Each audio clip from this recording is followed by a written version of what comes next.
Warning: the Savage Nation contains adult language, adult content, psychological nudity. Listener discretion is advised.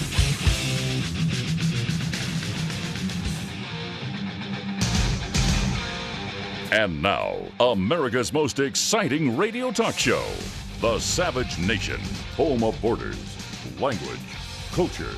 And here he is, winner of the National Radio Hall of Fame Award, Michael Savage. It's the Savage Nation. Lou Pate sitting in for Dr. Savage. He will be back tomorrow. In the meantime, pick up a copy of Trump's War, his battle for America, more important now than ever. Trust me, folks, whoever thought the war would go this deep? Unrelenting attacks on our president. And I have to ask the question now. In the last week since Charlottesville, has President Trump buckled to the mobs? Has he buckled to the leftist mobs? We want to get your take on that conversation and bring it to us here. 855-400-SAVAGE, 855-400-7282. Dr. Savage appeared on Breitbart Sunday, and he said just that. Trump has buckled to the mob. The doctor was referencing a tweet that the president had put out. I want to applaud the many protesters in Boston who are speaking out against bigotry and hate. Our country will soon come together as one. End quote of tweet. Look, I've been a huge supporter of President Trump, and my support for President Trump, like many others, is unconditional, unwavering. I'm frustrated at times, but it is still there. I proudly wear my Make America Great hat again. But is Dr. Savage right when he says Trump has buckled to the mob, the leftist mobs? And I have to say, after Charlottesville last week, and of course the lefties will call me a racist, but they've called me and everybody else who just simply disagreed with Barack Obama over the course of 8 years a racist for not liking his policies. I saw nothing wrong with the president's original statement, okay, citing violence from many sides.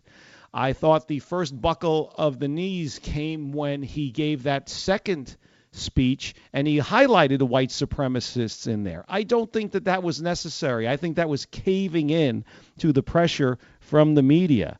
And as Dr. Savage talked about in referring to the tweet from Trump that was sent Saturday, saying, he applauds the Antifa counter-protesters who showed up in the thousands to protest free speech march of a few hundred people. And the left-wing protesters are reported to have thrown rocks, and the Boston police requested they not throw bottles of urine at the officers. Yet Trump took a radically different tone from one he had taken just days earlier when he reminded in that crazy press conference that the so-called anti-fascist protesters were also responsible for violence.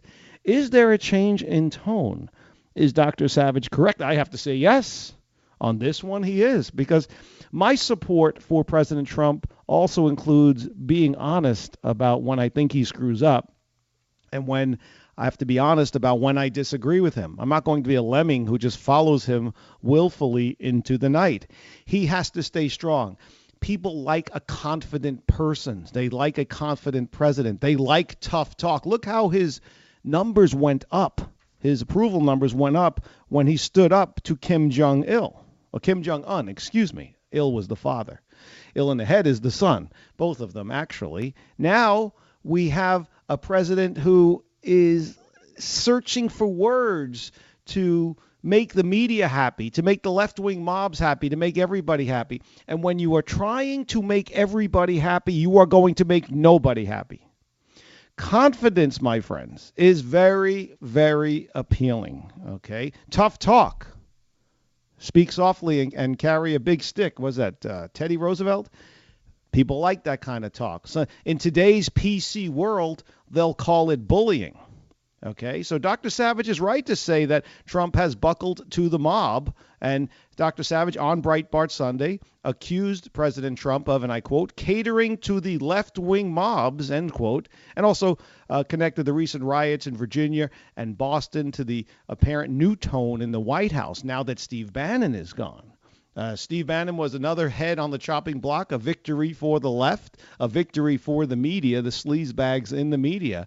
And with each populist head to leave the White House, I am concerned that Donald Trump is getting sucked into the swamp. But first, let us go back to Boston last weekend. We're in Boston. I was watching it. I watched the whole event. They had the airborne choppers there, and we're watching everything, the airborne view, I should say, from the choppers. And the left-wing people were there to antagonize the police. The police did not take the bait. The left wing wanted a riot. CNN wanted a riot. MSNBC wanted a riot because then they wanted to push Trump's back against the wall where he would then have to comment on that.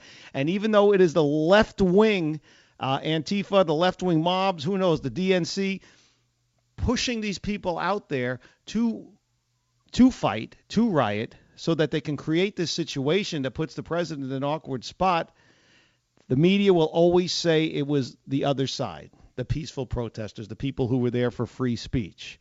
And you can't get sucked into this if you're President Trump. Anybody listening who has the ear of the president, you know that if you try to make everybody happy, you're not going to make anybody happy, okay?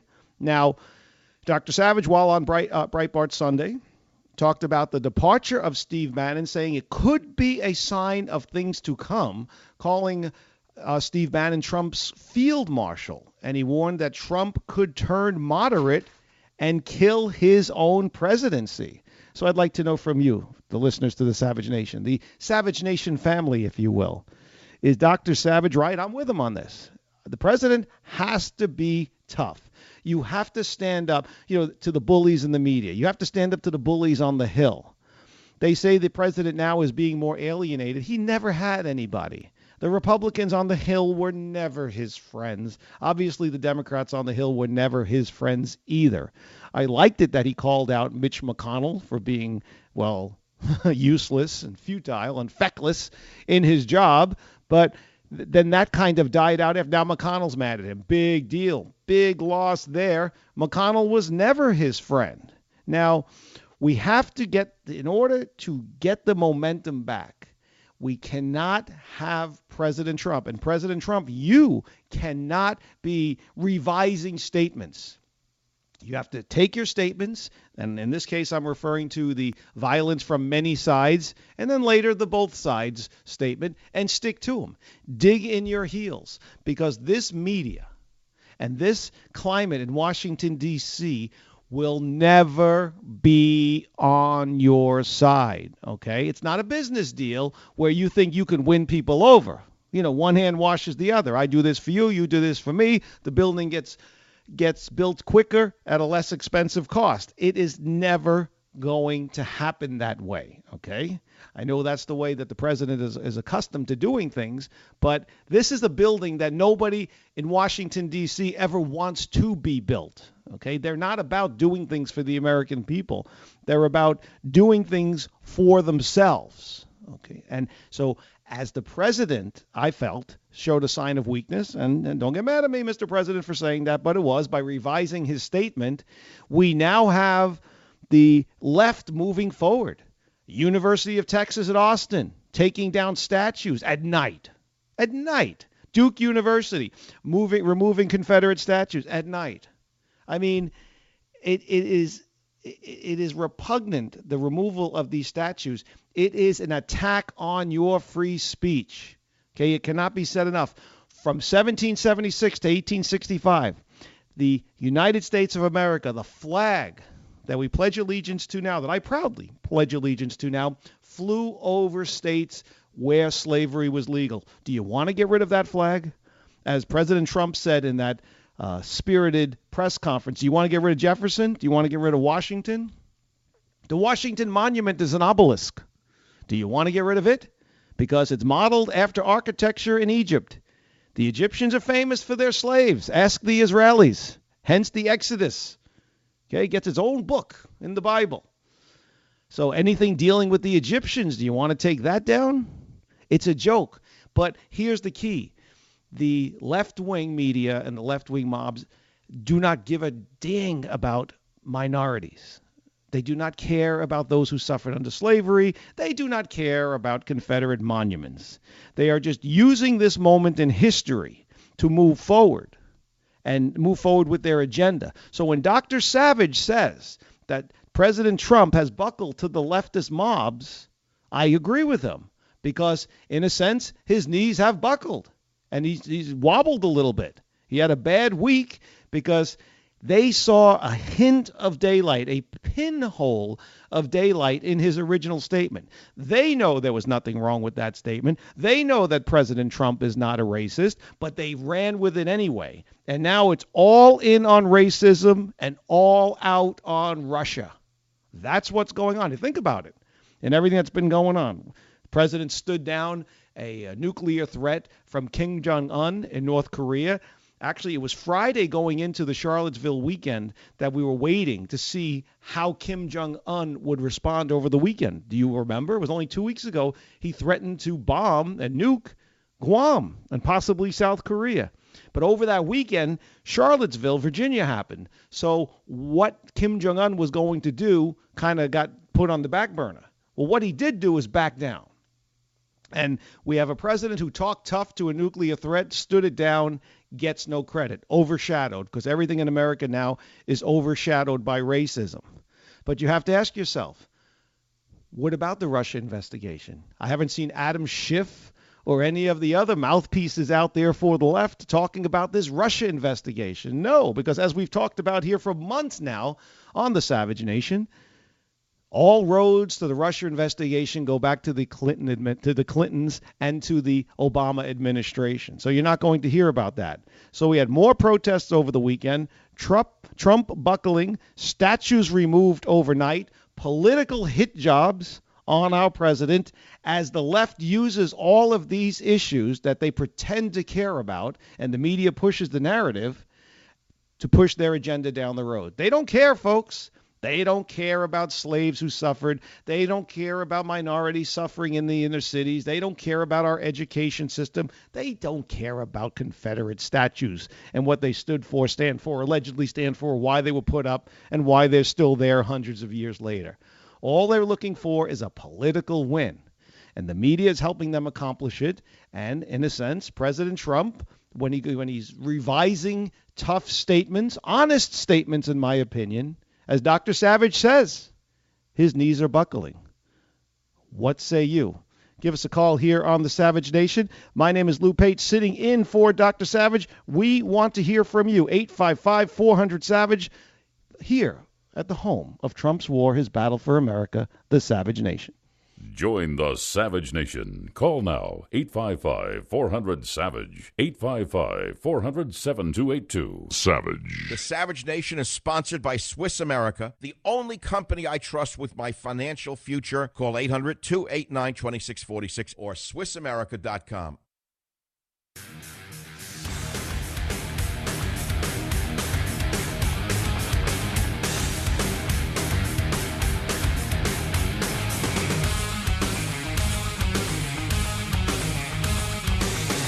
It's the Savage Nation. Welcome back to the home of Trump's war, his battle for America. Lou Pate in for Dr. Savage. He will return tomorrow. Make sure you go to michaelsavage.com and check out all of your headlines that are there. You will see Dr. Savage's interview with Breitbart Sunday, where he accuses the president of buckling to the leftist mobs.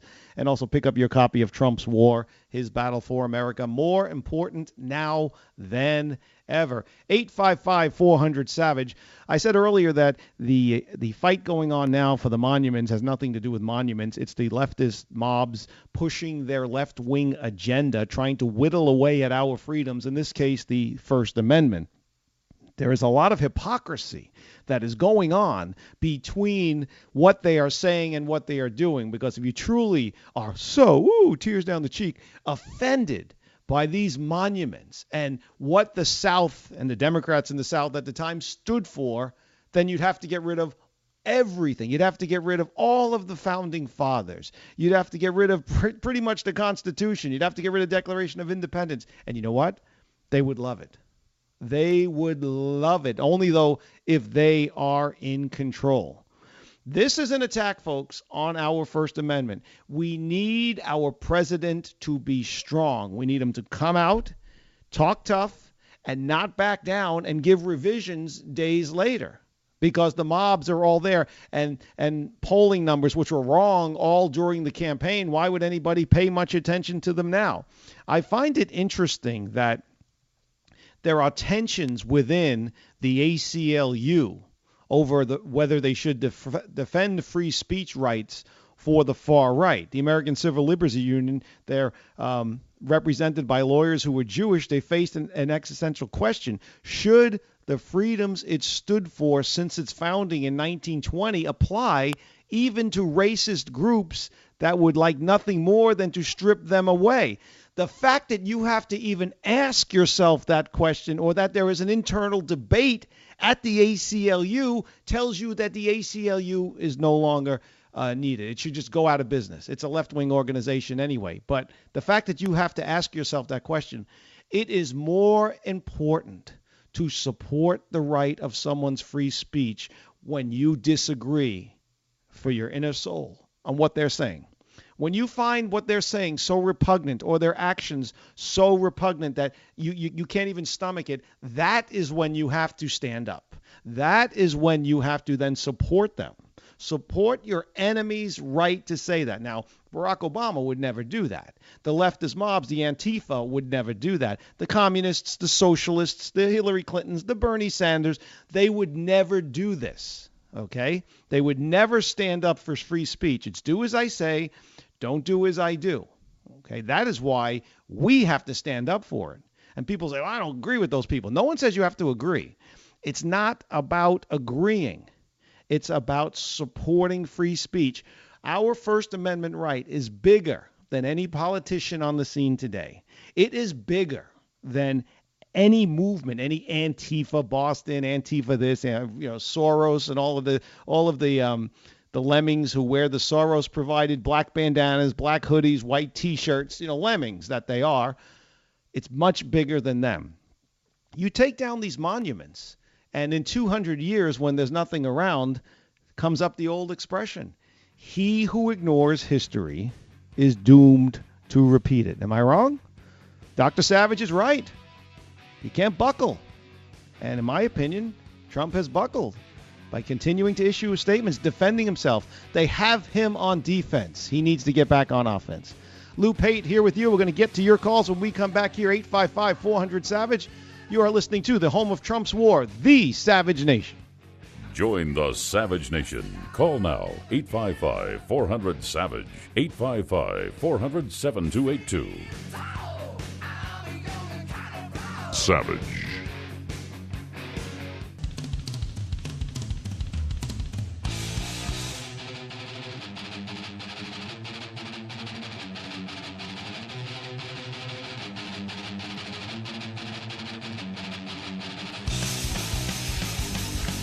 Welcome back to the Savage Nation. Lou Pate sitting in for Dr. Savage. He will return tomorrow. In the meantime, go to michaelsavage.com. Order your copy of Trump's War, His Battle for America.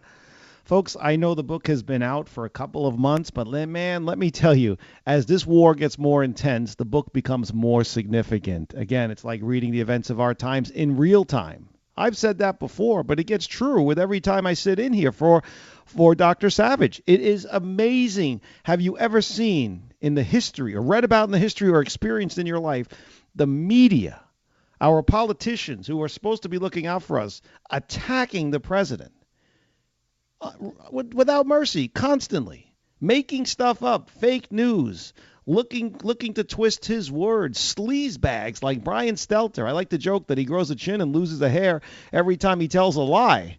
Well, that bulbous dome is getting wider, and as is that chin. He actually had the audacity to question whether Trump is suffering from an illness. Is he fit for office? Could you imagine if you would have said this about Barack Obama? Anything like that. You couldn't even say, does Obama have a cold? No, Stelter would have run over there with a bunch of Kleenex and sniffled his nose there.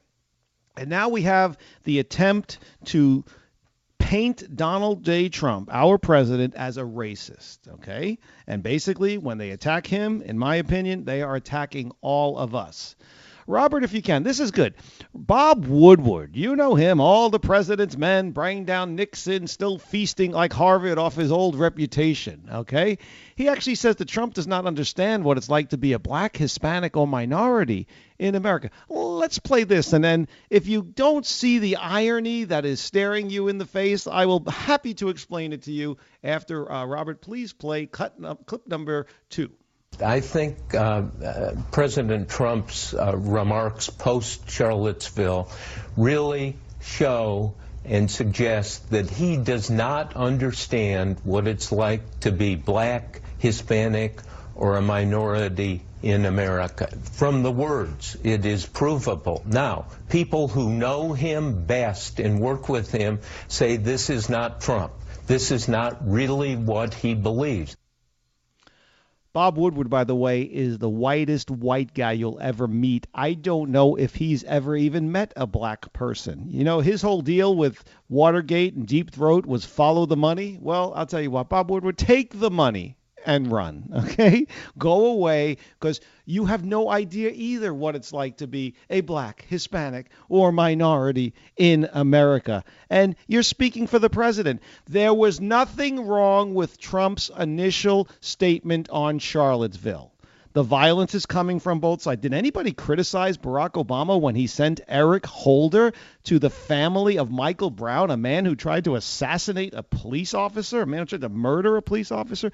When that thug from Ferguson went up to Brooklyn, New York, and murdered officers Lou and Ramos in Brooklyn in their squad cars, did anybody reach out and say anything? Did anybody criticize Barack Obama? He's always on the wrong side of law enforcement when it comes to these issues. When 6 police officers in Dallas were assassinated by a man claiming affiliation to Black Lives Matter, did anybody call President Obama a racist?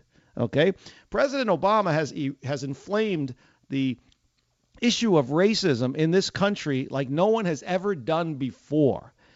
The reason we are so divided now, aside from the natural divisions that we have had over time, is because he poured gasoline on them, and he did it on purpose. He never once took the side of law enforcement. He never once took the side of honesty and decency and called everything what it is, truthfully. He always just took the side of the thugs, the drug dealers, and the murderers, and the attempted murderers. He sided with Freddie Gray. He sided with Michael Brown. Hillary Clinton had Black Lives Matter, gave them a primetime speaking engagement at her convention. This is a group that condones and encourages the killing of police officers. Another thing you won't hear on CNN and MSNBC is the rate of deaths among police officers across the nation. It's up over 50%.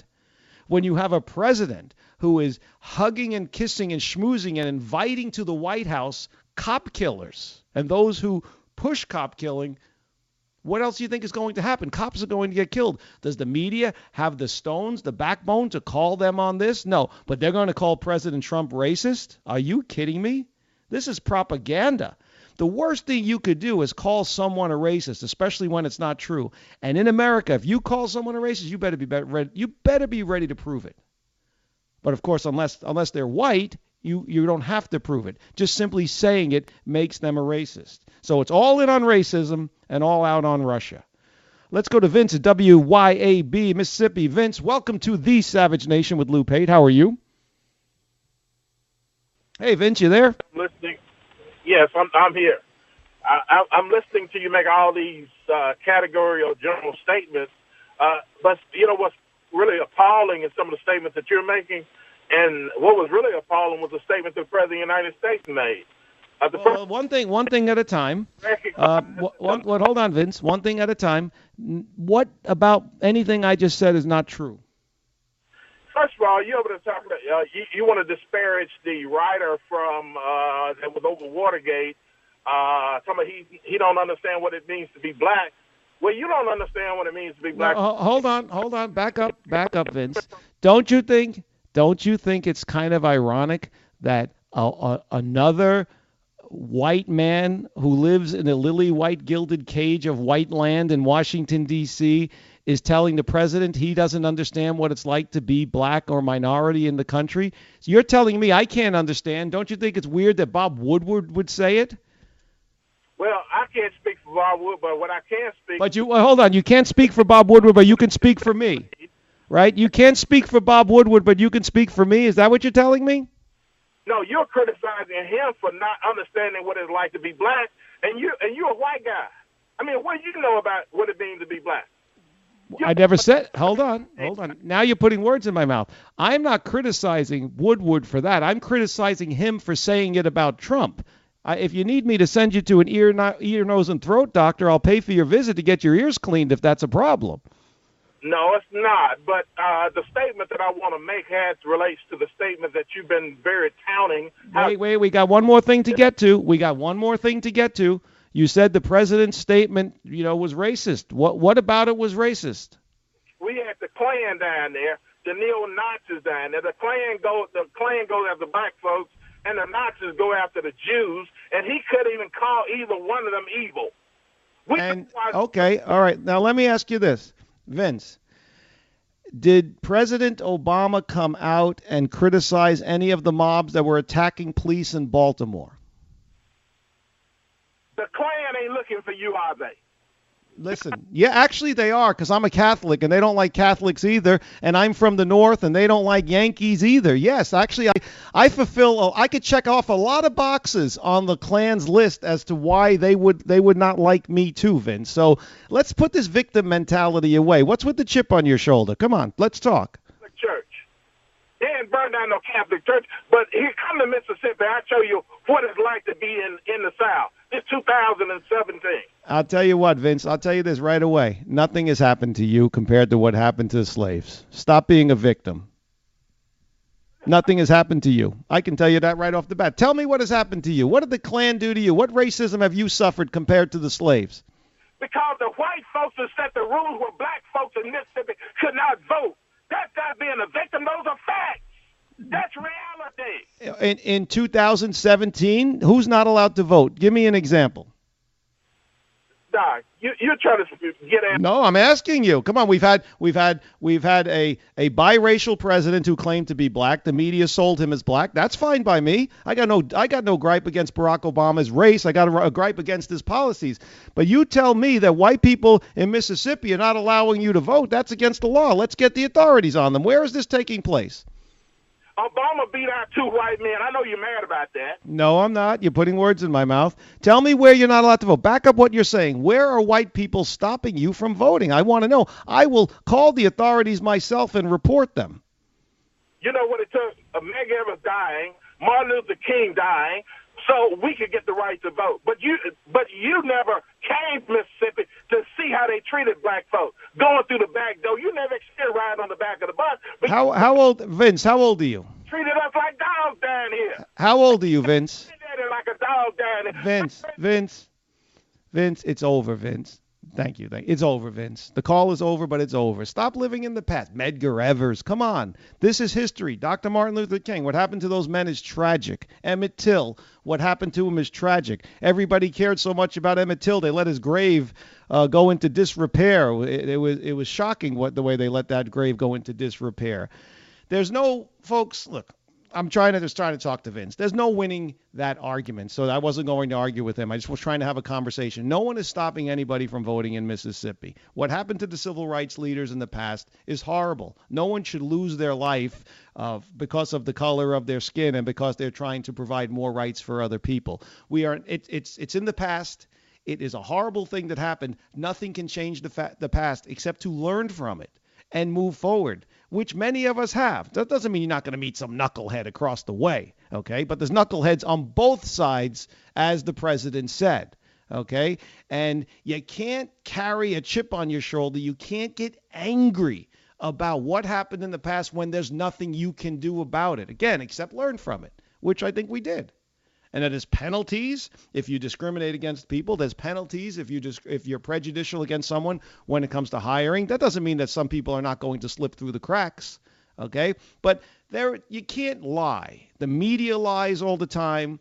People like the last caller suck in that information and push it forward, yelling and screaming that he's not allowed to vote. That is just not true, okay? No one is being denied housing. No one is being denied an education. No one is being denied a right to seek a job here. That doesn't mean you're not always going to get it. That doesn't mean there's not going to be a hurdle of some knucklehead racist on one way, shape, or form, not just white against black, but black against white, Hispanic against Hispanic, Asian against Asian. There's racism out there in all forms. But you can't say in 2017 that people are being denied the right to vote in Mississippi or anywhere. It is just a blatant. It's not true. It's not a fact. Let's get on. April at WABC, Dr. Savage's flagship in New York City. Welcome to the Savage Nation. Yes. Hey, April. Good afternoon. Yeah, I wanted to say one thing, and then I wanted to say comment on that caller. The caller, first of all, he doesn't understand what was going on back in the 60s, in the 50s and 40s. That was like government reinforced racism. What you're trying to say, what I'm trying to say is any racism that's going on now is individuals being racist. They're not doing it, with the backup of the government. So that's why he's talking about the past, and he's probably angry because he's meeting individuals today that are still racist. But you know what it is, April? Now we have the media pushing the narrative that President Trump is racist, and I don't think he's racist at all. I don't think he's got a racist bone in his body, but they're trying to pin him as racist because they're trying to change people's minds who voted for him about him.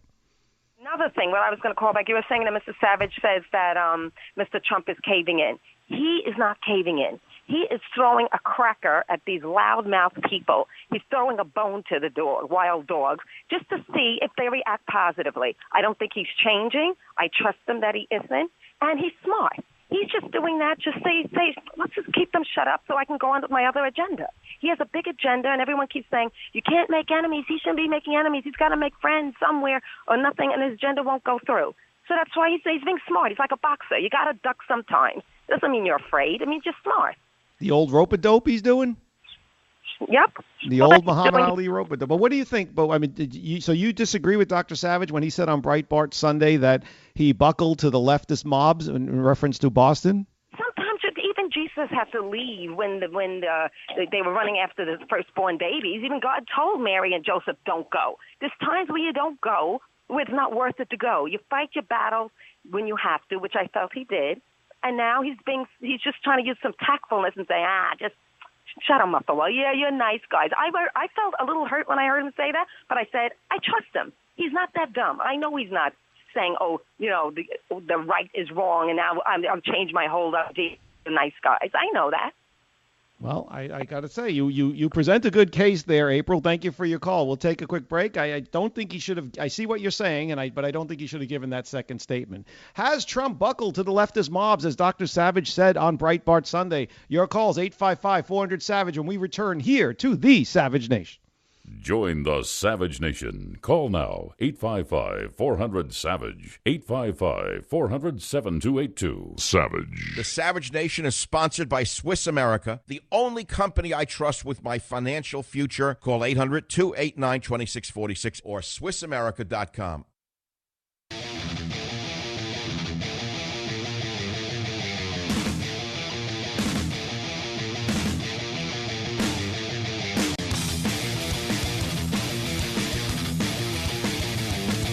Welcome back to the Savage Nation. Lou Pate in for Dr. Savage, who will return tomorrow, 855-400-SAVAGE. This is the home of Trump's war, his battle for America. Pick up your copy. You will be amazed how it pertains to what is going on in our time. We're talking about how the media and the DNC and everybody's all in on racism and all out on Russia. Before we get to the top of the hour and your calls on the other side, listen to this clip. Robert, clip 11, Howard Dean. I find it most repugnant, the way they just hurl around accusations of racism. This guy is a guy who has no moral character. But the interesting thing about this is I think this may be the moment for Trump that last weekend. I think today, in the 2018 elections, if you vote for a Republican, you're supporting Donald Trump. This has now become a referendum. If you want to vote for a racist in the White House, then you better vote for Republicans. But if you want to vote for the Democrats and really have change, that's where I think America is going. Yeah! That's Howard Dean, folks. Just called each and every one of you in the Savage Nation and beyond a racist. If you vote for your Republican congressman or woman, if you vote for a Republican mayor, if you vote for a Republican governor, he's basically saying that you are a racist. Nice try. As I always say, I always have said here many times on the Savage Nation that Pelosi and Schumer are practicing the politics of the 1960s and 1970s. This is no different. This is identity politics, identity, dragging people down, label someone a racist, and it's going to be like tar and feather and drag them down, follow them. But I don't think it's working. Is it working? Dr. Savage said on Breitbart Sunday that Trump buckled to the leftist mobs. Do you agree? Do you disagree? 855-400-SAVAGE. Lou Pate in for Dr. Savage here on the Savage Nation. Join the Savage Nation. Call now, 855-400-SAVAGE, 855-400-7282.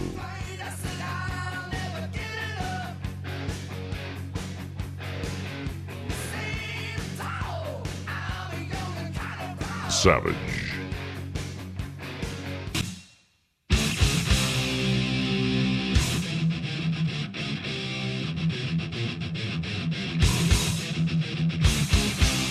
Warning. The Savage Nation contains adult language, adult content, psychological nudity. Listener discretion is advised.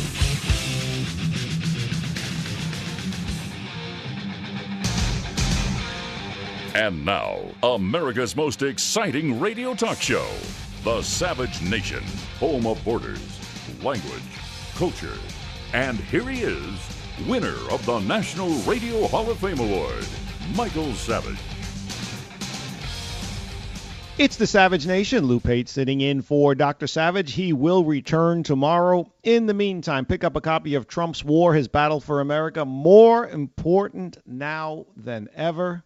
They always say that the Savage Nation, you, the Savage Nation family, is the cornerstone of the Trump presidency, and it remains that way. But is President Trump buckling to the left-wing mobs? Dr. Savage was on Breitbart Sunday, and he said that in reference to what happened in Boston and the president's subsequent tweet, for which he said, I want to applaud the many protesters in Boston who are speaking out against bigotry and hate. Our country will soon come together as one. Now, coming up a little later in the hour, we're going to be discussing the president's speech tonight, primetime address, 9 p.m. Eastern, about Afghanistan. We can speculate what's going on there. He's got the okay with General Mattis to add another 3,900 troops. Will he? Won't he? Will anybody care? Or is it going to be all race all the time? He stood down a nuclear threat from Kim Jong-un. Nobody cared. Job numbers looking good. Nobody cares. The Russia investigation went away. Nobody cared anyway. And I'd like to know from you, his core, his foundation. Are all of these, I feel, faux controversies having an effect? Are they making you waver on President Trump? I'm not, because I know that most of it is a fraud. There's turmoil within the administration, within the West Wing. We see that with Bannon leaving, Priebus leaving, Spicer leaving. But Trump as a whole, does he still have your support? And do you say, like Dr. Savage said, that he buckled? I don't think he should have given a second speech in reference to Charlottesville. I feel his first speech was not racist, and it was the right tone. Violence on both sides. Everybody just likes to pretend like only white supremacists, only neo-Nazis are the violent types. We saw violence in the black community in Ferguson. We saw violence in the black community in Baltimore, and so on and so forth down the line. Violence is a human commodity. We cannot just pick and choose when we want to identify it. But the liars and the sleazeballs in the media, this is what they do. So what do you say about President Trump's comments? How do you feel about his reaction at the press conference last week versus what he said after the Boston rallies this past weekend? Did he buckle, as Dr. Savage has said? Let's get to the phones. Roderick at WNTW in Virginia. Welcome to the Savage Nation. How are you? Hey, Roderick, you're on the air. Well, this is Joshua, actually, KSFO. How are you doing? Oh, I'm sorry, Joshua. I apologize. I screwed that up. Joshua, KSFO, Dr. Savage's flagship in San Francisco, his hometown. How are you? Oh, I'm fantastic. And, I just completely back everything that President Trump is doing right now. And I wanted to think out loud with you on this. So you have the left just tearing down statues left and right. Mm-hmm. Now, how would the left feel if we had a right make an assembly and start tearing down the statues that are being put up of Harvey Milk here in California? I'll give you a background. I'm a Mexican in California who's Republican. That's some combination you got there, Joshua. Absolutely.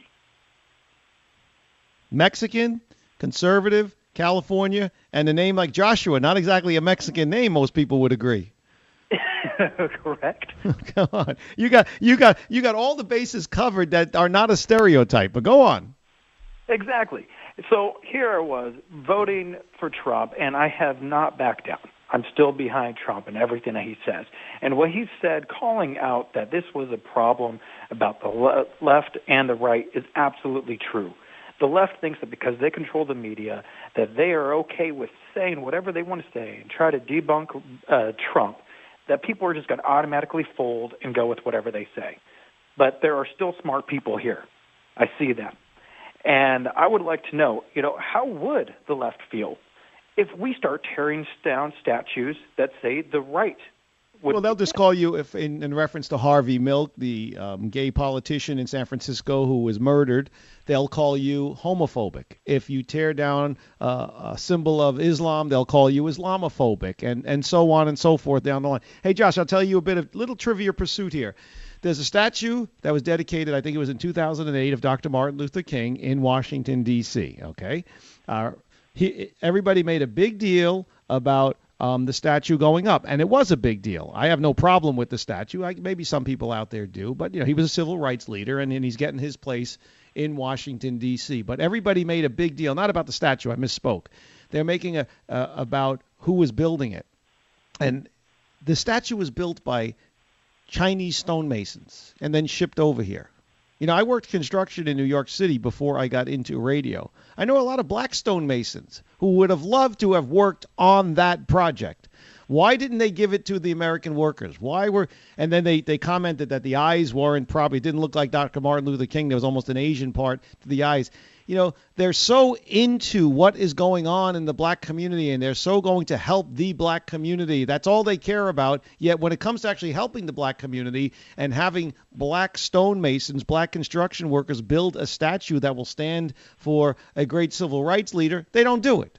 And things like that, the examples, their actions always speak louder than their words, and their actions never back up their words, Joshua. Absolutely.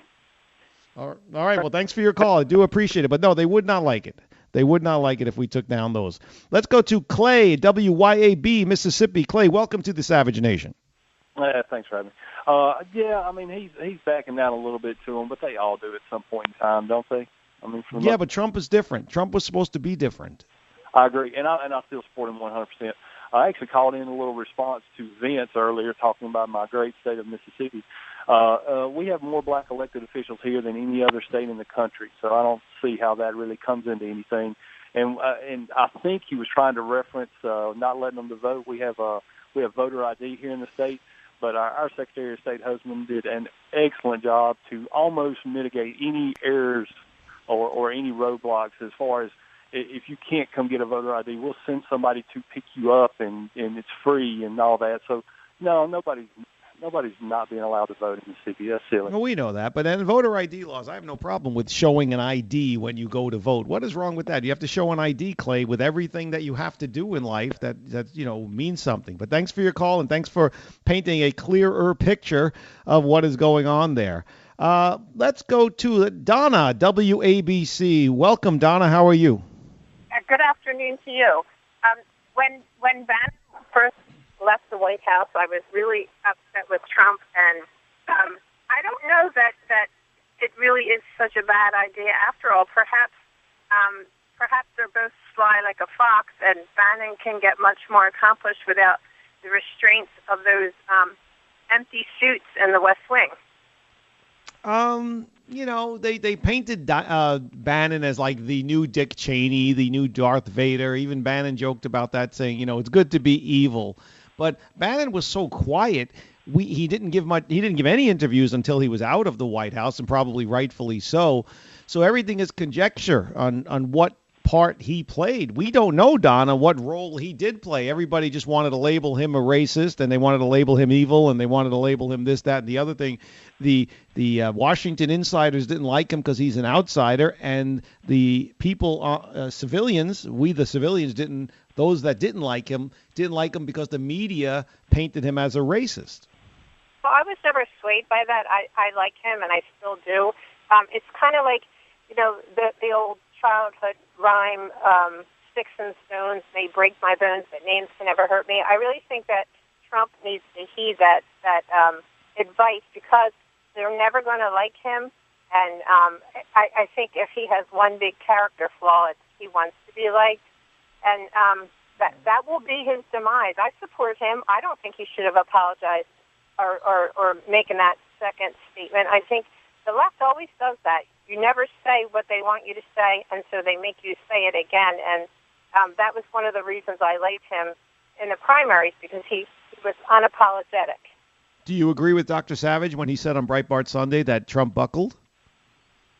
I do. I do think he did buckle, but I don't think it's fatal. And I think he needs to stiffen his spine and stay away from the left media. I don't know why he even gives interviews to them. Donna, thank you for your call. That's the thing, man. When he sits down with the New York Times, I'm thinking, what are you thinking? You're not thinking. Let's get one more call in here before the break. Let's go to James, KSFO. James, welcome to the Savage Nation. Thank you for holding. Hi, Lou. Thanks for taking my call. I kind of want to look at the big picture of this. I see that late night talk shows and these variety stuff is very high in ratings. The newspapers are high in ratings. Everybody is benefiting off this Trump bashing. However, they're not seeing that if he is replaced for whatever reason, whoever follows is going to be another Trump agenda guy, but with the proper messaging. And then they're going to buy the whole thing. They're going to lose all their ratings, and then they're going to have to go back to reporting the news. And all the news is going to be good because it's all the things Trump's agenda has put into place. And they don't realize that they are taking Trump and making him an underdog. And in America, we love underdogs. And we love an underdog. Just as fast as, and here's another thing. The Democrats, the Republicans are all going crazy because they are scared to death that America is going to find out that a business person, man or woman, can do a better job of running the country than the politicians. And so that's well said, James. My dog can do a better job than the politicians. You know that. So they are fortunate they've got Trump, who he's like that bulldog, sometimes he barks at the wrong time, or he barks at night and your neighbors get upset at him, and you're the bad guy in the neighborhood because you won't shut him up, and he growls and maybe bites somebody else's dog, and he poops at the wrong time, but the net result is you are safe. And this is what this country wants. And he's just so unpolished, but he just needs to bring somebody in that's a messenger and then listen to him. Trump has a lot of support. He fired Lewandowski. I forget his name. Corey Lewandowski, yes. He fired him. And he's still on TV supporting him. Absolutely. I know. I knew where you were going with that. Hey, I got to run, James, but thanks for your call. And I think he's got a lot of support amongst the people. I think what the media is trying to do, what the Democrats are trying to do, is not working. Your calls, your opinions, 855-400-SAVAGE. Lou Pate here at the home of Trump's war, his battle for America, the Savage Nation. Join the Savage Nation. Call now, 855-400-SAVAGE, 855-400-7282. Savage. The Savage Nation is sponsored by Swiss America, the only company I trust with my financial future. Call 800-289-2646 or SwissAmerica.com.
Welcome back to the Savage Nation. Lou Pate in for Dr. Savage right here on the Savage Nation, the home of Trump's war, his battle for America. More important now than ever. Dr. Savage will be back tomorrow. In the meantime, make sure you order your copy. I'm telling you, folks, it is like reading the events of our time in real time. And as the media digs in, as politicians on the Hill dig in, as the left, who is trying to tear down our First Amendment right to free speech, trying to tear down history, much in the way the Nazis burned books, much in the way ISIS and Al-Qaeda blow up historic statues simply because they don't agree with what they represent and what the Nazis didn't like what was in those books and they didn't want anybody to learn to read. No difference from the left in America today. Keep them stupid is what they're basically saying. And we see that with the leftist mobs. If you are a liberal in society today, you should really be embarrassed at how dumb you look to the rest of the world. But there are more pressing matters than dumb liberals in America. We'll deal with them as we go. The president tonight will address the nation in reference to Afghanistan. Can you believe we've been there 16 years?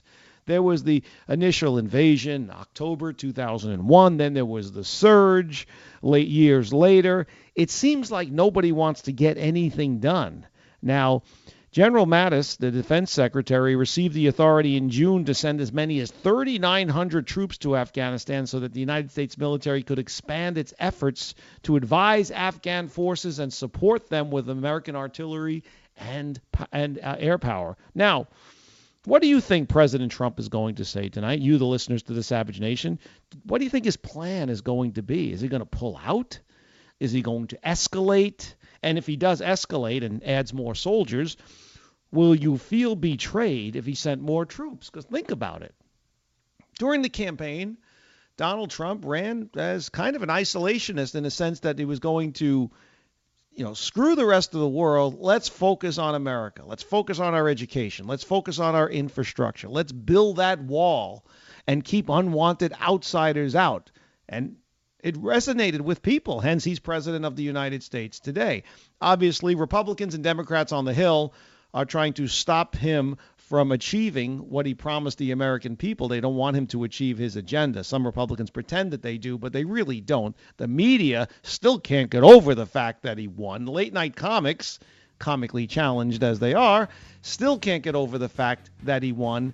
What do you think? What do you think his plan will be? And will you feel offended? Will you be betrayed if it's something that went against what he said on the campaign trail? When we come back, I'll tell you where I stand on this right here, and I want to hear where you stand on the Savage Nation. 855-400-SAVAGE, Lou Pate, here for Dr. Savage on the Savage Nation. Join the Savage Nation. Call now, 855-400-SAVAGE, 855-400-7282. Savage.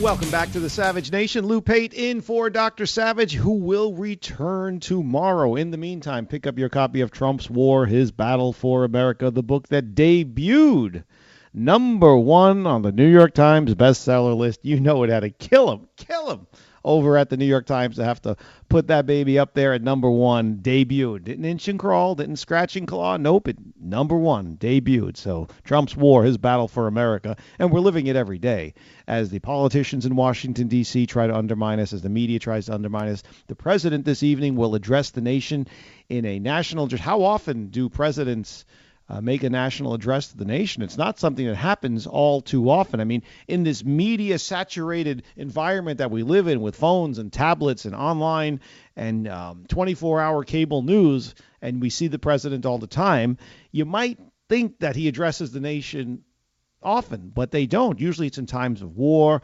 President Reagan did it when the Challenger disaster happened, and President Bush did it before going into Afghanistan after 9/11, things of that nature. So it's going to be pretty big news, and the issue is going to be Afghanistan and where we go from here. Before the break, I told you that General Mattis, the defense secretary, was approved in June to send 3,900 more troops. Will he escalate? This is not something that the president ran on, and if he changed tunes, would you support him? He ran on getting us out of all of these quagmires all around the world. Here's what I say. I think President Trump, as we know, is a businessman. He is a builder. He has built skyscrapers all around the world, all around our country. And I truly believe he is looking at Afghanistan like a building. Politicians in Washington, D.C., who don't have to go fight, to them it's a building that they don't care if it ever gets built. They'll just keep building and building and building and building, and it's not like it's going to go up 100 stories. It's just never going to get built. It's just going to be constantly worked on without any progress. Trump, in his world, before he became president, that would make him lose money. If you constantly worked on a building and there was no progress in getting it completed, he would lose money. So I do believe that he's going to look at this as building a building, and he wants this building completed. So I'm going to guess and speculate, this is based on no insider baseball, this is my own opinion, Lou Pate right here, that he's probably going to be sending troops to Afghanistan. And it's probably because he wants to get this done. He does not want to leave office in 8 years and say, Afghanistan is still there, okay? You know, we're going to be in our 24th year of being in Afghanistan when he leaves office. No, we don't want that. He doesn't want that. I think he's going to go there. He's going to add troops, and I do think he is going to be very aggressive. Do you agree? Do you not agree? Are you going to watch? I have not even heard yet whether the networks will cover it, because they've been very disrespectful to President Trump in the past when he's had messages to the nation. And don't be surprised if NBC, ABC, and CBS don't cover it on their prime time. I don't know if they've made any announcement to the effect or not. Robert and Jim and I were getting ready for the show. But don't be surprised if they just kick it off to their MSNBC cable channel or so. Obviously, Fox is going to cover it, CNN will cover it, but I'm wondering if the networks will cover it. This is something very important. People have taken for granted and have put on the back burner the issue of war, the issue of putting our brothers and sisters in danger, those who volunteer to protect our national security. It's something that's taken for granted today, and it shouldn't be. It shouldn't be, because you sign up for the military, you might have to see combat. And people who sign up know that, and they're ready for it, and they train for it. We have the best fighting machine in the world. We wish we didn't have to use it. Sometimes you do, though. I'm not a hawk. I'm not a dove. I take each situation on its own merit. We have been in Afghanistan for too long. It's been through 2 administrations that did nothing to make it end. And I do think he wants it to end, and he wants to end with us on top. He wants to finish this building, and he wants to move on. He doesn't want it to go down in failure like it did with the Russians, and he doesn't want it to just go on forever. So I'd like to know what you say. 855-400-SAVAGE, 855-400-SAVAGE. Let's go to Storm, KPRC in Houston. Storm, welcome to the Savage Nation with Lou Pate. How are you? Hey, how's it going, Lou?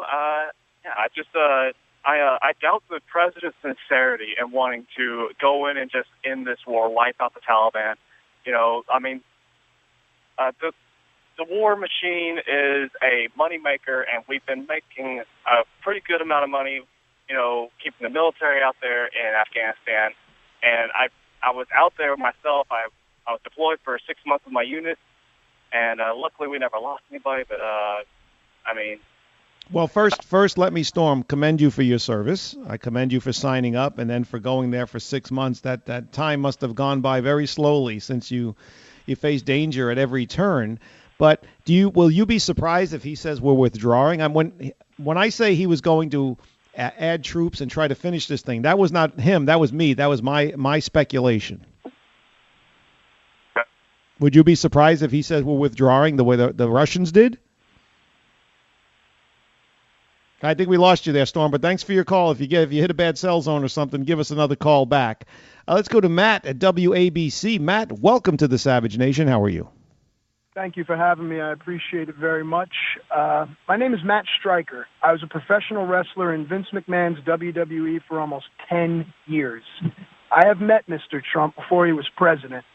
This is an alpha male, and the white, heterosexual alpha male has now become the enemy. And the betas, the have-nots, they don't even understand what's going on. Ask them about the history of Afghanistan. Ask them about the Poppy Wars. Ask them about the Russians in 1980. All they're going to do is label. Yet these are the same people that come out against prejudice. Whatever this man does tonight, talking about President Trump, he will do in the best interest of the country. But again, the man could cure cancer, and the media would chastise him for putting doctors out of business. There's no way he can win. You referenced emotions before you went to the break. That's the problem. Emotional response doesn't matter. Alphas get things done. That's what this president is, sir. I agree with you, Matt. And tough talk and then pushing through with your tough talk is what people respect. I said that in the monologue at the top of the show. Confidence is very appealing. People don't like somebody who is weak, and if you show weakness, like I think he did, I do agree with Dr. Savage that he buckled in giving that second explanation where he inserted the white supremacist. I think he would have got more respect from his base had he not done that. And on the left, they're never going to like him. They're never going to like him for no matter what he says, if it's for the good of the country pertaining to Afghanistan tonight. They're just anything he says is always going to be wrong, Matt. Absolutely. But it's the problem here, and they first it was obstruction, then it was the Russian. They're rehashing all of our old enemies. It's the same thing they're doing for... Well, it's what I said before. Now it's all in on racism, trying to paint Trump as a racist because that's what liberals do. It's their silver bullet. It's the only one they have. They realize he has no more gunpowder, and it's all out on Russia. We haven't heard anything on Russia, Matt. Again, it's because it doesn't fit the narrative. And as an aside, I'm from Queens, New York. So the president grew up approximately 2 miles from where I'm from. And many people from Queens, New York, or some of these places, they understand what he's saying. The rest of the world, they immediately hear that New York bluster, and they get turned off. Well, I'm from the Bronx, like Dr. Savage is from the Bronx. But I've said many times in shows I do around the nation on Dr. Savage's affiliates that I speak New York. And this is the way people at home speak, Matt. I understand it. It's a little rough around the edges at times, but this is the way Trump speaks is the way my friends at home speak, and there's nothing wrong with it. Absolutely. Yeah. Hey, Matt, I got to tell you this before I let you go, is that I have heard of you. My nephew is huge into the wrestling scene, so I have heard of you. But are you still? I just need to know quickly. Are you still involved in that? Yes, I'm still wrestling now with a company called Lucha Underground on the network. So. All right. Well, check that out. And I don't want to get in trouble here, but if you're still into the wrestling world, you should check out the King of Podcasts wrestling show there. But Matt Stryker, thank you for your call. We do appreciate it. Let's move on to Larry at WEZS New Hampshire. Larry, welcome to the Savage Nation. How are you? I'm fine. Thank you very much for taking the call, Lou. By the way, Matt's right on. I certainly support Trump. Sometimes I don't like the way he says this or what he may have said, but I think he is right on target. And why you're getting so much flack, and he's a convenient target, is that he understands that we are under siege from a major conspiracy to take us down. And that's why the news media is so hard to understand. Why are they all one-sided? Why do they always take something, an issue like Charlottesville and turn it around and try to label all the conservatives as racist? That's absolutely a lie. But I had to take a sociology course while I was studying engineering at Northeastern. Now, I'll take you back. That's 1960. Okay. I've seen this evolve all the way through. And in that study, I had to look at a white paper where the humanists said how they were going to get control of the country. They would get control of the legal system, the education system, and the media. And so if you take all three of those, I'll concentrate on the media because that was your other subject. You kind of caught me in between two when you changed your subject. That's okay, Larry. Yeah. You got guys like Soros who is buying into the media. And he's quoted to have been paying to start some of these rumbles around the country. Well, Larry, watch your words. He's not buying into the media. The media is bought and sold by him. That's what it is. He's not buying into it. He's not buying into what they're selling. He's their puppet master, many of them. That's right. And so I really fear for our country in the sense that the far left is really going along with this undermining our country. Probably the main reason is to get us to buckle under and join the world order. That would be great if it was done. But here's what it comes down to, and I've said this earlier, bears worth repeating, Larry. Don't think anybody out there in the Savage Nation, do not think that they care about that the leftist mobs that Trump felt he needed to explain a second time to them, as Dr. Savage said on Breitbart Sunday. Don't think they care about anything but pushing their agenda forward. They don't care about the history of blacks and slavery. They don't care about the history of the last 16 years of us in Afghanistan. All they care about is tearing down the nation, getting rid of our traditions and symbolism, and damaging this president so that he is out of office. But Larry, thank you for your call. Do appreciate it. Let's go to John at WGOW in Tennessee. John, welcome to the Savage Nation. How are you? Lou, good to talk to you, brother. It's a great show. Thank you. You got excellent guests, too. I hope I can measure up. But before I get into what I told your call screener I was going to talk about, the FCC, what you said about the left is absolutely right, what they're trying to do to the country. And I would advise any of your listeners to study the lead up to World War II, the Civil War in Spain, the takeover by Mussolini in Italy and by Adolf Hitler in Germany, and see how the progressives of 100 years ago and pre-World War II talk, what the rhetoric is, how they frame debates. It's exactly the same, even in terms of using the words like nationalism. And now they add white nationalism because white connotes racism as well. So that's a twofer for them. But in their world, the statist world, the socialists and their allies, the communists, are one and the same with fascists. They're in their own little bubble. I believe conservatives, independents are outside of that realm, and anytime you enter their realm, you're going to be described either as a socialist like them, or you're going to be described as a Nazi and a fascist. You're 100% right, but let me just put it one step further, John. As Dr. Savage said on Breitbart Sunday, okay, we have to find out who is behind these people, who is the money behind these people, who are the power behind these people, that by exposing the people behind the protesters, that is the way to get the first body blow in there, okay? Dr. Savage said the way to get to these people, okay, is it begins by exposing what the people who support the protesters really want from America, okay? Exactly. Let me leave this with you. We cannot get back to attacking the school systems. We know that's a deep problem that we have to address. But what about the media? Can we not, with control of the FCC, deliver an analysis that says, look, the media today is overwhelmingly tilted in favor of the left. Why can't we counterbalance it by having 4 or 5 new broadcast or cable licenses issued to people committed to conservative and accurate news reporting? Because the liberals in America are a bunch of hypocrites. And what they will then do, John, is say, those who want to censor us, John, will then accuse you of censorship. There's nothing wrong with what you just proposed. I mean, we'd have to obviously go over it, fine-tune it.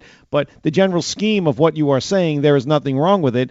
But the people who want to censor us would then claim censorship. So it's the hypocrisy. But, John, I got to run. But thanks for your call. We'll take a quick break. Lou Pate here with you on the Savage Nation. Join the Savage Nation. Call now, 855-400-SAVAGE, 855-400-7282. Savage. The Savage Nation is sponsored by Swiss America, the only company I trust with my financial future. Call 800-289-2646 or SwissAmerica.com.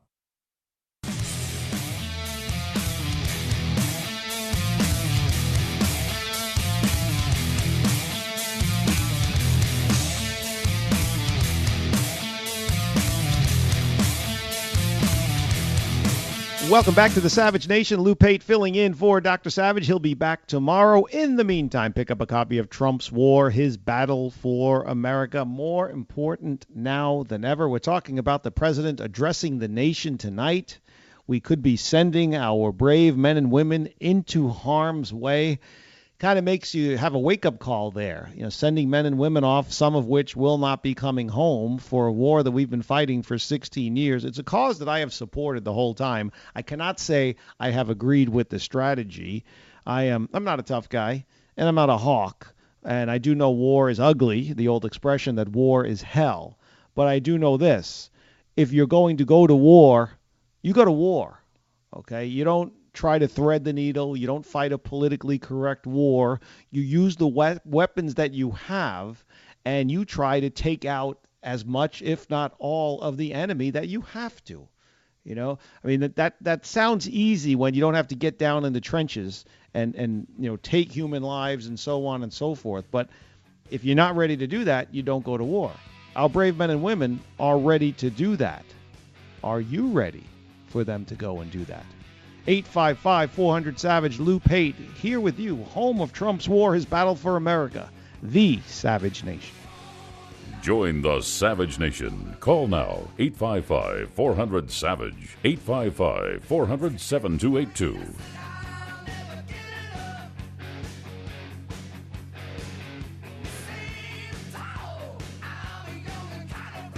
Savage.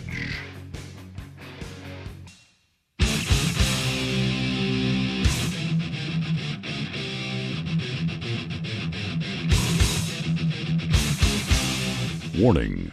The Savage Nation contains adult language, adult content, psychological nudity. Listener discretion is advised.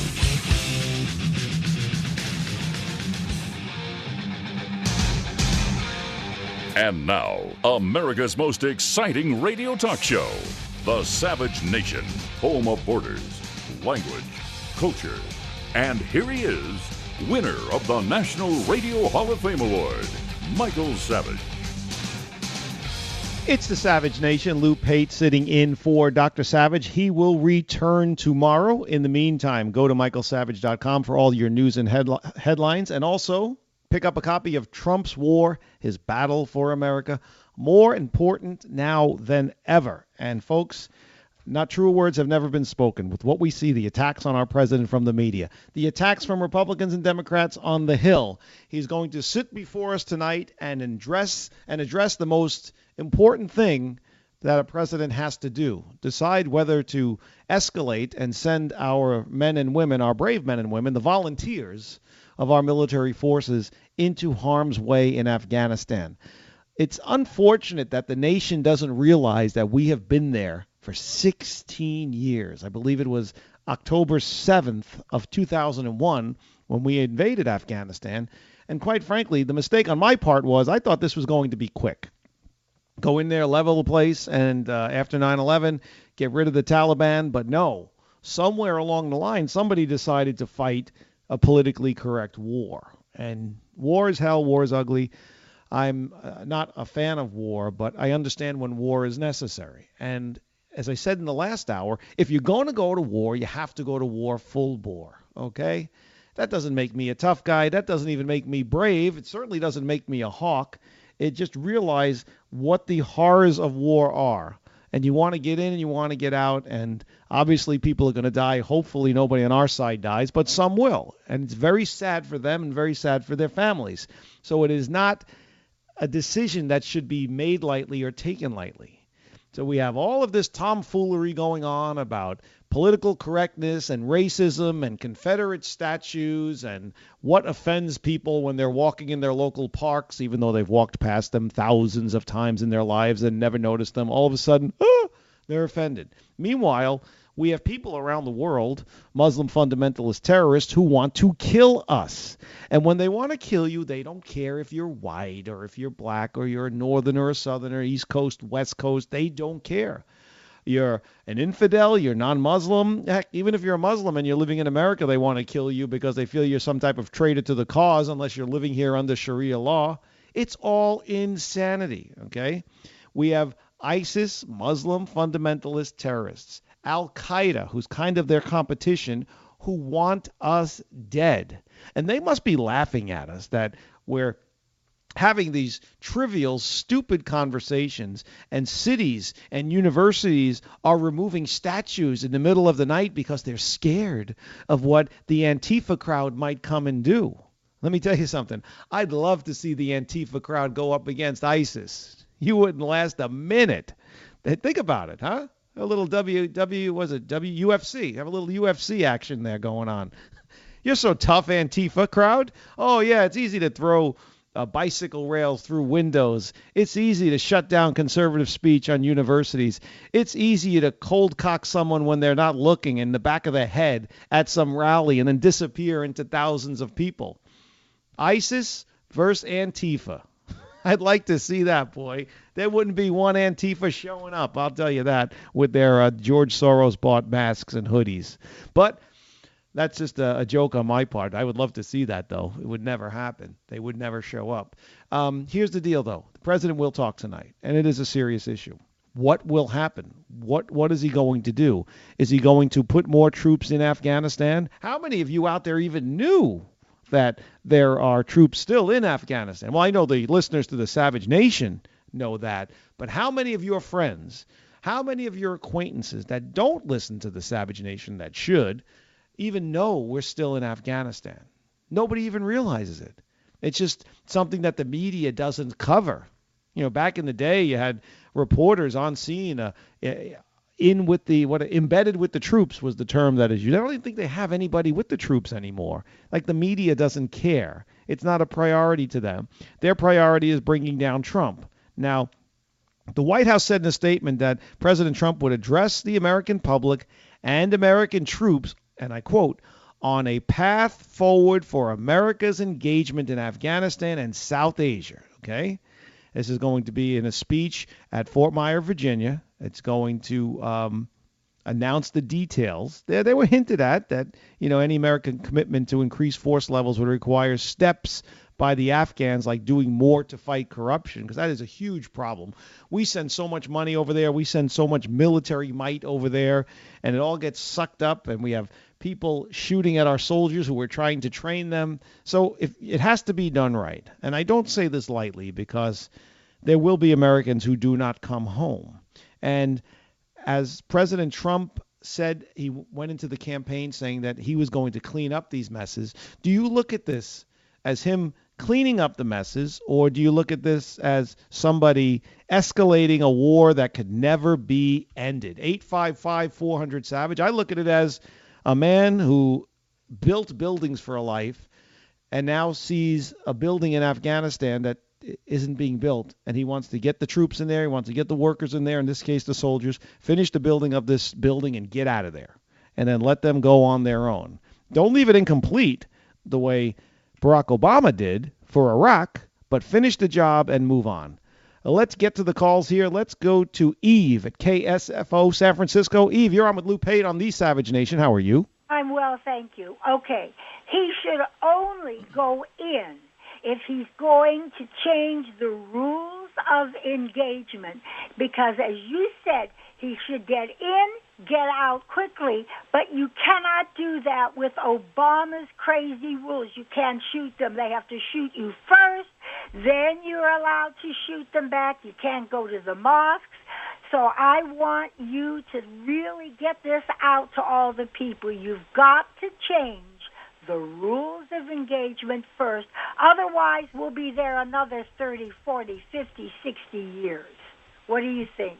I think that you well said. I could not have said it better myself. Yes, I think the rules of engagement, Eve, thank you for your call, will be changed, because, no, we can't just put our soldiers there, our brave men and women, as sitting ducks with Obama was an idiot, okay? He fought against the surge. He didn't want to send more troops. I understand that you don't want to send people into harm's way and die, but that's not the reason he did it. He did it because he was weak. He did it because he didn't want to do it, because he was just afraid. He was afraid to really make a decision. That's why Putin slapped him all over the international map. That's why he was so indecisive. He was just a weak guy. He's like, he ran. He's like, yeah, I'm the black guy, look at me. And then he didn't know what to do once he got there, so he was afraid to do anything. He'd speak out on social issues, always take the wrong position.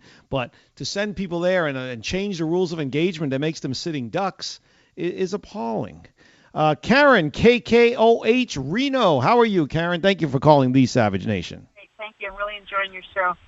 Thank you. I want to say that we have a formidable enemy over there, not unlike the Kurds. They're extremely, they're great, a military force.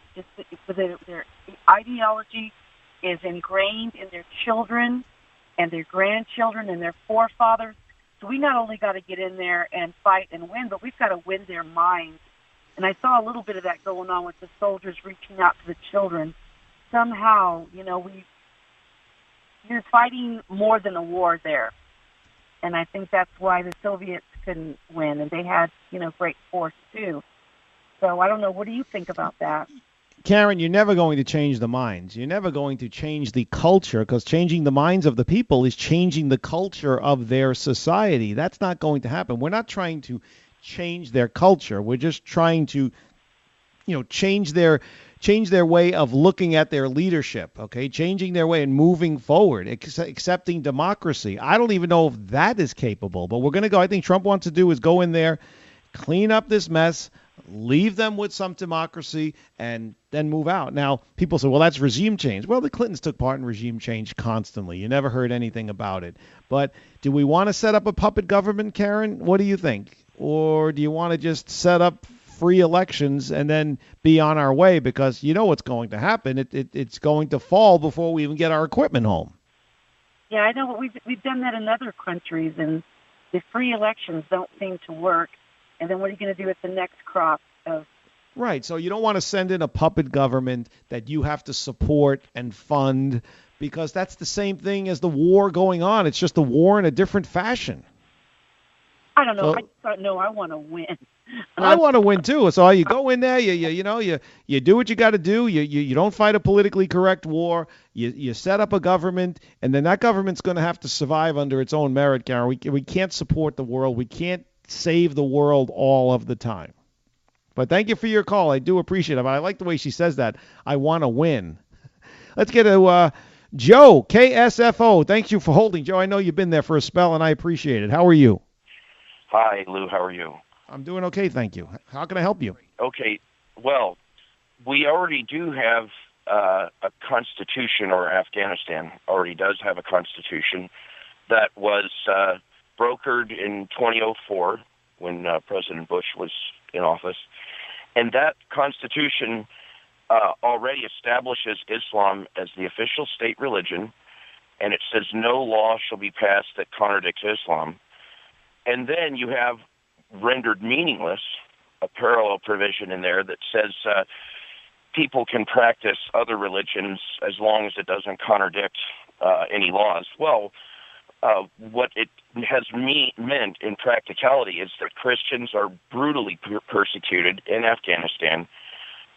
For example, this is from the State Department, U.S. State Department, on a report on religious freedom. There were 10 Christian converts being baptized.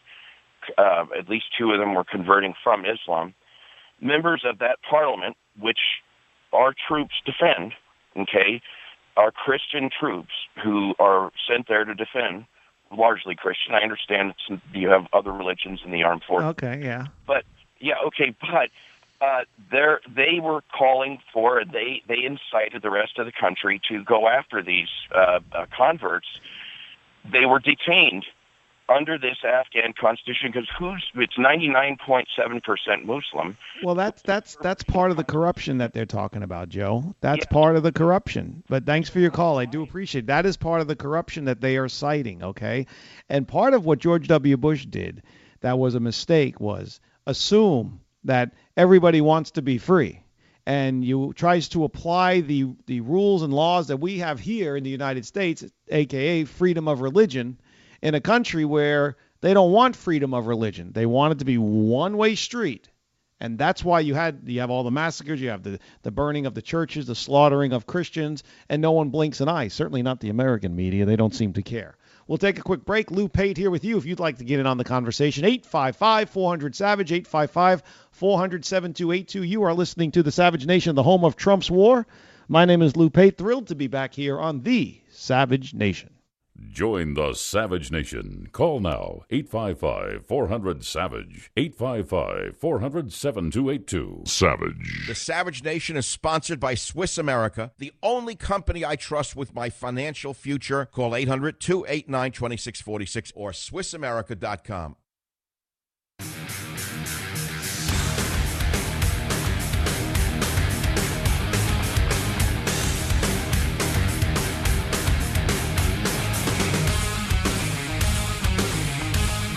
It's the Savage Nation. Lou paid in for Dr. Savage. He will return tomorrow. In the meantime, make sure you pick up a copy of Trump's War, His Battle for America, talking about the president addressing the nation this evening in reference to the strategy for Afghanistan.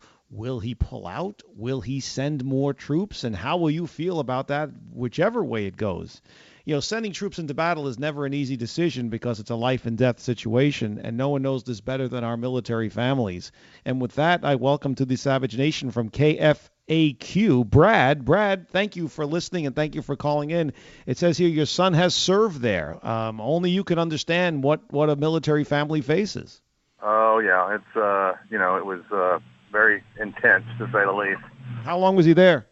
He did a year. That's a long year for you guys. I'm sure long for him too, but on your side, sweating it until he gets home. It's not easy.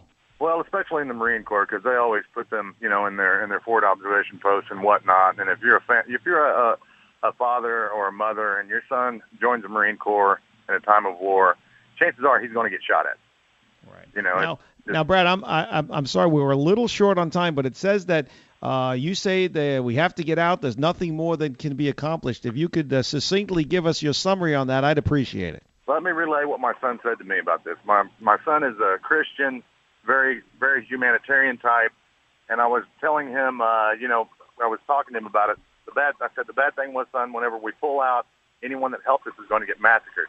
And he said, Dad, no one over there is helping us. He said they do not want us there at all. So they don't want to live free. They want to live under draconian dictators, the theocracy that just as soon kill you as look at you. Different world over there, totally different world. You got to understand that democracy is something that we fought for. You can't bestow democracy on a country and expect it to work. It's not going to. It's not about it's not just democracy. I did say that, but I'm saying, what about women being allowed to read and prosper, and instead of just being sex slaves and baby mills? It's you think that the global society would have caught up with them. They see there's a whole world out there. Dominated in the Muslim countries, though. That's the way it is. You're not going to change that culture. We can't police the world and expect to push humanitarian issues and equal rights and everything else on them, because it's not part of their culture. It's just not going to happen. Brad, we out about a minute. What do you think President Trump is going to say this evening? Oh, God, I hope that he would be saying something in the effect of a Richard Nixon-type withdrawal from Vietnam. We did it through force. My favorite Nixon lie, we're not bombing Cambodia. Well, we were bombing the hell out of Cambodia, and it worked. Every vet that I talked to was kind of disappointed that we were withdrawn because we were kicking butt when we were doing it. Okay, that's what you want. What do you think he's going to say? Well, he said, and part of his campaign platform was, he would get us out of there. Let's see if he sticks by it. But in order to get out of there, does he have to finish it, is the deal? Yeah, but you got to remember, people have been fighting over that piece of dirt over there for thousands of years. It's not going to happen.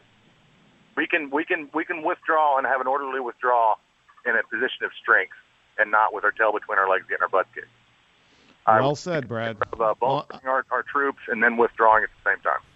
Brad, I'm glad your son got home safe and sound, and thank you for your insight on the matter. Do appreciate it. Yeah, only the military family knows, folks. Lou Pate here with you. Your calls, your comments, 855-400-SAVAGE. Eclipse Day. Huh? Did you watch the eclipse? I still have my eyesight. That answers it for me. You are listening to the home of Trump's war, the Savage Nation. Join the Savage Nation. Call now, 855-400-SAVAGE, 855-400-7282. Savage.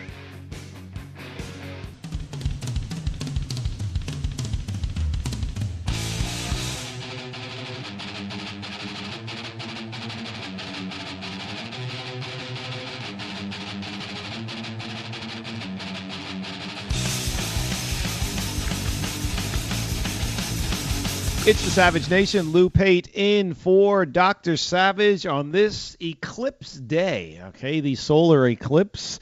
Did you look up? Did you wear your glasses? Did you use a box? Did you use the paper? Did you use the reflective? Did you use modern technology to look at the eclipse? Did you look at the eclipse, and what did you see? There is so much going on across our country now, conspiracy theorists, that the fact that the eclipse is happening means the end of the Trump presidency. The fact that the eclipse happens means we are in the end of times, the end times prophecies, the biblical end times prophecy in the period described, that the world, the religions, that would all come to an end, okay? And different signs of the end times. The eclipse is one of them. Cubs winning the World Series was another one. The end of times. That you can go through it. But if you did watch the eclipse today, I'd love to hear from you. Okay, I'm down here in South Florida, actually Delray Beach, Florida, and it's very cloudy and unseasonably breezy today for an August afternoon. Usually it's 90% humidity and 95 degrees, and you can't even breathe in August, but it was very breezy out there. Usually that's when there's a storm way out there. We get breezes like this. So I think there's Tropical Storm Harvey out there somewhere. That's what's probably for these. But we also got a lot of clouds. So you really couldn't see much, but it did get dim. It did get very dim as the eclipse came towards us. I shut my shades. I remember being a kid, a wee bit tyke, not even kindergarten age yet. Around, was it 1970 or so, and they told us, don't look up, you'll go blind, and you're going out to the school bus, keep your head down. And I don't know, I know that this is the first time in every 100 years that the eclipse comes diagonally across the whole United States, and there have been other eclipses that have not taken that route, but the media is kind of painting it that there's been like no eclipse ever. There's been a lot of eclipses. There was 79 again. I think there's another one. Producer Jim told me is coming in 7 years. It's fascinating. I don't know my stone formations, Karnak and the rest around the nations, but around the world. But I'm sure that out there somewhere, today's eclipse lined up with some stone formation and some beam of light came through and there's some message on the wall. You can tell that I watch Ancient Aliens on the History Channel. But with all of that cryptozoology, with all of that fanfare of speculation, conspiracy, Armageddon, 4 horsemen of the apocalypse, end times, and just some good viewing, actually a lot of family viewing. I have friends down here in South Florida who drove up to North Carolina to get a better view. Something you think that can't bring the country together, and this is something that from Oregon down through the eastern seaboard, the mid-Atlantic seaboard, everybody was looking up at the sky. Hope nobody damaged their eyesight and they took the proper precautions, but it's pretty cool to see something like this. It's a totally American thing, but whenever there's something that everybody, regardless of your race or religion or geographic location in the nation, when everybody is coming together for a common spectacle, today's eclipse, there's always got to be a bummer. There's always got to be a fly in the ointment. That is right. The Atlantic claims that Monday's solar eclipse was racist. At first, the headline, quote-unquote, American blackout, appears to be an attempt to one-up the Boston Globe, who claimed that the sun, dastardly conservative that it is, was biased towards Trump supporters, since the majority of the country that was able to witness the 100% coverage, the solar eclipse, is made up mainly of counties that went for Trump in the 2016 election. That's code for white people, folks, just so you know, all right? That's right. You can't even have a national spectacle where everybody joins in enjoying the solar activity, speculating on cryptozoology and the end of the world possibly, or some message from God, without liberals dragging in race. The Boston Globe and others. But now there's an essay that was penned, unsurprisingly, by a university professor. Her name is Alice Ristroff. Okay, Ristropph, of Brooklyn Law School, insists that the solar system, which itself inhabits signs of implicit bias, has it out for minorities. So the Boston Globe says that the solar eclipse is conservative because it's flying over mostly counties that voted for Trump. Alice Ristroff of Brooklyn Law School insists that the solar system has it out for minorities. You can't make this stuff up. Liberals can suck the fun out of anything. Let me tell you that, okay?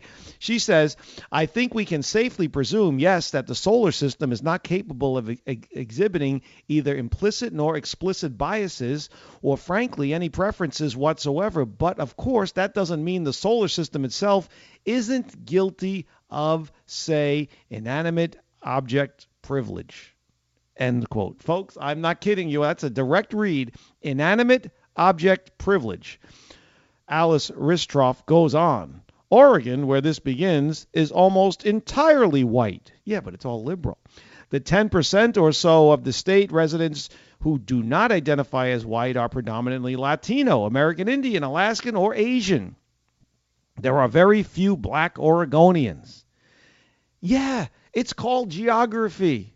Oregon is close to Alaska, okay? A lot of people fly in from the Asian nations into the Pacific Northwest, San Francisco, and up. San Francisco's not the Pacific Northwest, but you know what I mean. I lived in Seattle for 6 years. That's just the way it is. And obviously there are a lot of American Indian tribes who go back centuries there. So from Oregon, the Great Eclipse traveled through Idaho and Wyoming. It caught a tiny unpopulated piece of Montana. Percentage-wise, Idaho and Wyoming are even whiter, I told you the race would come in, than Oregon. And as in Oregon, but even more so, the few non-white residents of Idaho and Wyoming are not black. You can't make this stuff up, folks. I'm reading directly. They are mostly Latino, American Indian, and Alaskan. Okay? Liberals are nuts. If they are not spouting and spewing accusations of racism, now the solar system is racist. I wonder how Mother Nature feels about that, huh? She's being passed over. She has not been admonished. It's because liberals are looking out for her. There's no war on women, right, when it comes to the liberal world. Folks, I'm not kidding you, okay? I'm not kidding you. This is nuts. This is what is going on in our society. I'm making fun of it, of course, but to say that a solar eclipse, something that travels across the country the way it did today once every 100 years, there's other eclipses, as I cited, to say that it's inanimate privilege, or to say that because it's flying over populations that are mostly white, it making the solar system and the eclipse racist, people don't call these folks on it. What was it, Brooklyn? What school did this nut come from? Brooklyn Law School? Anybody who is going to Brooklyn Law School, you're wasting your money if you've got nutbags like this who are teaching you. And by the way, I digress. Same thing for the University of Texas in Austin, where they took down the statues at night. Was it $34,000 a year for the top shelf tuition there? Folks, if your kid goes there, you know anybody goes there? Wasting your money. Sorry. Same thing with Duke University. I think it's around the same price range, probably more. So it's pretty funny. I'd like to know what you think. First of all, I want to hear, did anybody in the Savage Nation family, did anybody see the eclipse? You know, I'm fascinated by all the celestial stuff, but I guess it's been beaten into my head from the first eclipse in 1970 when I was a mere tyke that, you know, if you looked up, you'd go blind. So I didn't want to look. Robert and Jim wanted to look. Team Savage, they wanted to look. And weather conditions weren't good in the Dallas area, unfortunately. But I know a lot of people who are looking. I'll check in with them later. I saw the crowds on TV. The picture on TV is better than what you see, though. It's black because they've got the cameras way up there, and it's the blackness of space, and you've got the sun, and you've got the moon. But it does dim. It did dim as it went through, and then it goes through so fast. It's just boom, it's done. But it is fascinating. The thing that jumps out at me is what I said already. This is something that brought the whole nation together, from Oregon to North Carolina. A common denominator, a positive common denominator. And now we have liberals trying to ruin it. Think about it. This is what they do with everything, okay? This is a lighthearted thing, but they do it with the presidency. They do it with his policies. They do it with school policies for your kids. They do it with everything. They drag race into everything. You know why? Because they don't have anything. They don't have any logical conversation to bring to the table. Okay? So instead of saying, hey, isn't this amazing? It's coming over our country during our time. No one else is going to be able to see this for like another 100 years, exactly in this formation. There'll be other eclipses, but not in this formation. Kind of cool. We're all living in this historic moment together. It's not war. It's not poverty. It's not violence. It's not assassination. It's celestial. And it's cool. Very cool, as a matter of fact. But no, some nutbag, Alice, what's her name? I want to get it straight so everybody knows that she's crazy. Alice Ristroff of Brooklyn Law School insists that the solar system exhibits signs of implicit bias and has it out for minorities. Imagine if you're a student at Brooklyn Law School and you're going into your class and you have somebody weaving this. I can't even call it racism. I have to call it mental illness in a description of the solar system as an implicit bias and inanimate object privilege. What does that even mean? Inanimate object privilege. It makes no sense. It makes absolutely no sense whatsoever. But I do. If anybody's got a moment and you saw it, I would love to hear what you say, because I didn't look up. I got to say, I didn't look up. Lou Pate here with you, 855-400-SAVAGE. You are listening to the home of Trump's war, the Savage Nation. Join the Savage Nation. Call now, 855-400-SAVAGE, 855-400-7282. Savage. The Savage Nation is sponsored by Swiss America, the only company I trust with my financial future. Call 800-289-2646 or SwissAmerica.com.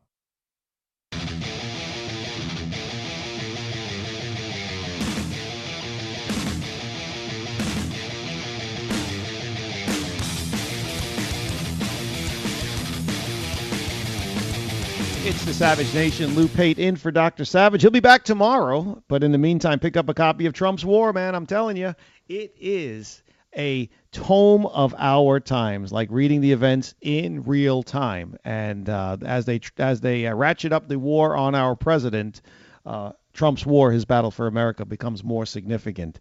But we were talking about how some nutty Brooklyn Law College professor thought that the eclipse was racist because it went over mostly white counties. There's a feminist professor that is going to teach a course lamenting, and I quote, American whiteness. Campus Reform reports that a feminist ethnographer at Grinnell College in Iowa will be teaching a course in the fall which will focus on attacking racism by making whiteness visible. The nutbag in the statement was Professor Carla Erickson. That's right, folks. If you are going to Grinnell College in Iowa and you end up in the classroom with Professor Carla Erickson, well, you should ask for a refund. Her background is in American and Women's Studies, and she will teach a 4-credit special topics class called American Whiteness. It vows to explore whiteness as a specific racial formation with a distinct history, proactive and defensive politics, and institutional and personal investments. As the College Reform reports, I wish I could take credit for this, sounds like a great introduction to cultural Marxism. Now, according to the course description, students will learn about the historic expansion of whiteness while discussing both the formal and informal advantages that accrue to whiteness and potential challenges to whiteness. In other words, this course offers absolutely nothing of intellectual merit and is purely social justice indoctrination. So, Professor Erickson, no surprise to anybody, refused to provide Campus Reform with a copy of the current syllabus. But Campus Reform did their due diligence and found one for an identical course from the spring of 2015. Golf clap for them. I got to give them credit. It states whiteness is, among much else, a very bad idea. It's quite possible to avoid hating white people as individuals, but to criticize the idea of white people in general. Boy, oh boy. How much money are you paying for this? Grinnell College? How much does Grinnell College go for, huh? I'm wondering. We should type that up right here and find out.